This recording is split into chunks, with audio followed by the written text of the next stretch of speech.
1, 2, 3. Hallo und herzlich willkommen in den Little Big Beat Studios in Liechtenstein.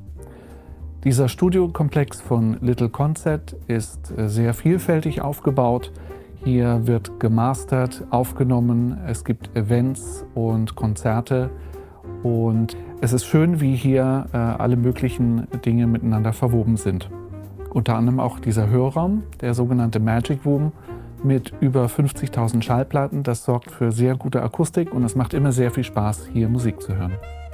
Ich möchte euch heute unser HiFi-Möbel vorstellen, das Willi Bauer schlicht und einfach Regal genannt hat, wie es so seine Art ist.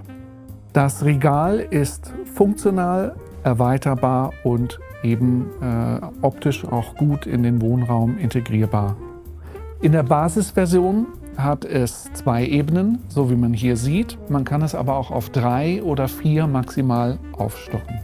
Ein perfektes HiFi-Möbel würde verhindern, dass Luftschall, der über die Lautsprecher in den Boden gelangt, und Trittschall über die Stangen und die Regalböden an die Geräte geleitet werden.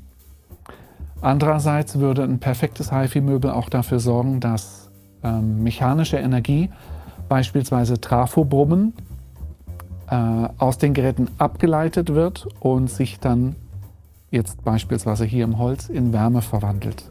Das zu 100% hinzubekommen, ist vermutlich physikalisch unmöglich. Wir haben uns aber versucht, diesem Ideal mit dem Regal zu nähern.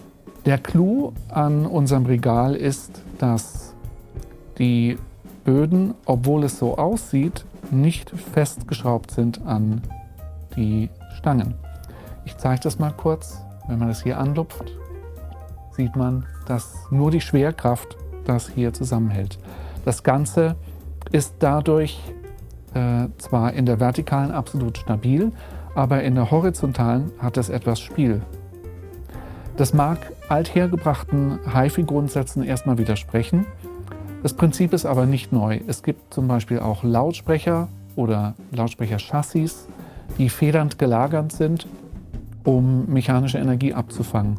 Das Wichtige ist dabei immer, dass die Frequenz, mit dem dieses System schwingt, das sind hier nur ein paar Hertz, dass diese Frequenz unterhalb des hörbaren Spektrums liegt. Dann kann es zu keinen Interferenzen mit den wichtigeren Informationen kommen.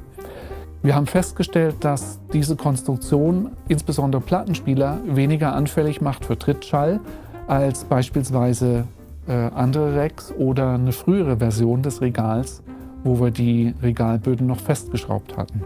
Die Böden selbst sind aus MDF gefertigt, das beidseitig mit einem HPL-Dekor versehen ist.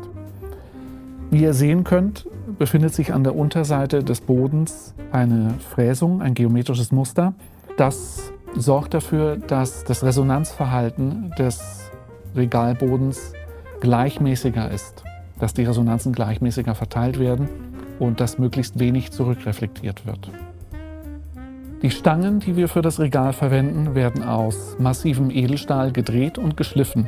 Das hat den Vorteil, dass man nicht wie bei so manchen Konstruktionen, die hohl sind, das kennt man ja als Audiophiler vielleicht, da muss man sich dann Gedanken drüber machen, fülle ich das jetzt mit Sand oder mit Katzenstreu oder mit roten Linsen, das erübrigt sich hier. Also wir haben wirklich massives Edelstahl, das fühlt sich sehr wertig an und hält eine Ewigkeit.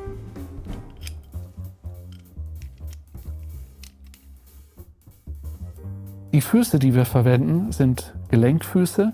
Das heißt, die nivellieren sich zum Boden hin sozusagen selbst. Also auch wenn der Boden etwas uneben wäre, wird sich das einfach angleichen und man kann trotzdem das ganze Regal gut justieren. Wir verwenden hier keine Spikes. Man könnte auch Spikes nehmen, aber wir glauben, dass diese Version, wo der Parkettschoner schon sozusagen integriert ist, eine sehr gute Lösung ist, insbesondere für Hartböden, wie man sie heutzutage überwiegend hat. Mit dem Regal haben wir ein HiFi-Möbel geschaffen, das Performance bietet einerseits, aber sich optisch nicht in den Vordergrund drängt. Es hat ein minimalistisches Design und lässt sich gut in den Wohnraum integrieren. Mehr Infos findet ihr auf unserer Homepage unter bauer-audio.de.